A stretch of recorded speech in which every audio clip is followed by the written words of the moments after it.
pourrait croire que non-directivité rime avec laxisme, et évidemment, il n'en est rien.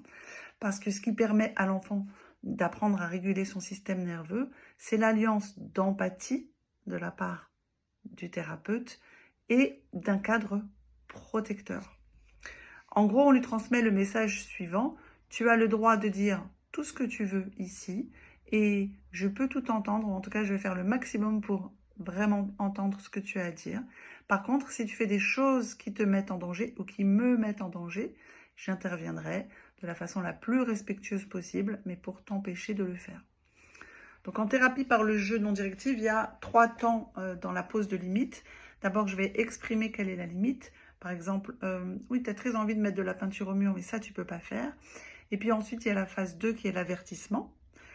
Tu continues à le faire, et je te dis que si tu continues à le faire, nous allons arrêter la séance pour aujourd'hui. Et puis si l'enfant continue, arrive la troisième séquence, le troisième temps qui est que je vais vraiment poser la conséquence en arrêtant le jeu ou la séance. Donc pour les enfants qui ont des attachements de type insécure, vivre ainsi une pause de limite qui est à la fois respectueuse de ce qu'ils ressentent, de ce qu'ils sont profondément, et en même temps protectrice d'eux, protectrice de nous, protectrice du lien, c'est en soi une expérience thérapeutique.